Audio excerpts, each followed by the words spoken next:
ഇനി റെസ്റ്റ്.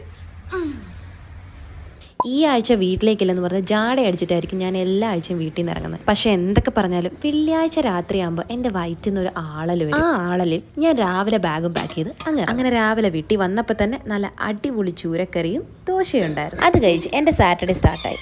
മഴ മാറി വെയിൽ വരാൻ അത്ര സമയം എടുക്കുന്നില്ല. ഈ മഴയത്ത് അന്തസ്സായി ഉറങ്ങിയിട്ട് വൈകുന്നേരം എണീച്ച് നല്ല ചായയും ബിസ്ക്കറ്റും കഴിക്കാൻ തുടങ്ങി. ഇപ്പോൾ എൻ്റെ ശീലങ്ങളിലൊന്നാണ് ഈ ചായയുടെ കൂടെ വൈകുന്നേരം പാർലേജി ബിസ്ക്കറ്റ് കഴിക്കുക. എന്തോ ചായയിൽ ബിസ്ക്കറ്റ് മുക്കി കഴിക്കാൻ ഒരു വല്ലാത്ത ഫീലാണ്. ഈ പരിപാടിക്ക് ശേഷം ഞാൻ അടുത്തതായി അവതരിപ്പിക്കുന്ന അമ്പലം visit of this month. Usually ഞാൻ അമ്പലത്തിൽ പോകുമ്പോൾ ഇമാതിരി ഐറ്റംസ് ഒന്നും മുഖത്ത് വാരി ഇടാറില്ല. പിന്നെ വീഡിയോ എടുക്കല്ലേ, എന്തെങ്കിലും ഒരു ഇത് വേണ്ടേന്ന് വിചാരിച്ച് ആ ലിപ് ഗ്ലോസ് വാരിയിട്ടതാണ്. ഇപ്പം നമ്മൾ പോകുന്നത് കുടുംബക്ഷേത്രത്തിലേക്കാണ്.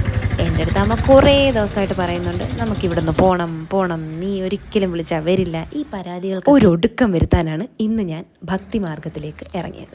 അങ്ങനെ അമ്പലത്തിലൊക്കെ പോയിട്ട് തിരിച്ച് വീട്ടിലെത്തി എൻ്റെ ഡ്രാഗൺ ഫ്രൂട്ടിന് ഒരു സലാമൊക്കെ പറഞ്ഞ് കയറി വന്നപ്പം എനിക്ക് സലാം പറയാൻ മിസ്റ്റർ തങ്കു ഇവിടെ നിൽപ്പുണ്ടായിരുന്നു. പ്രായം ഇത്രയുമായാലും അവനും ക്യൂട്ട്നെസ് മെഴുകുന്നതിന് ഒരു കുറവുമില്ല. ഈ അമ്പലത്തിൽ പോയിട്ട് തിരിച്ചു വരുമ്പോൾ എന്നെ കാണാൻ എനിക്ക് തന്നെ ഭയങ്കര ഇഷ്ടമാണ്.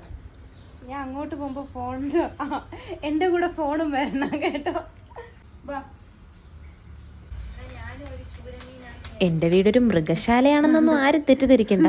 ഒരു പാമ്പിൻ്റെ കൂടെ കുറവേ ഉള്ളായിരുന്നു, അതും കൂടെ വന്നാൽ പൂർത്തിയാകും. അങ്ങനെ അമ്പലത്തിൽ നിന്ന് കൊണ്ടുവന്ന പായസമൊക്കെ നന്നായിട്ട് കഴിച്ച് സന്തോഷിച്ച് ആഹ്ലാദിച്ച് വിളക്കൊക്കെ കത്തിച്ച് ആ ദിവസം അങ്ങനെ പോയി.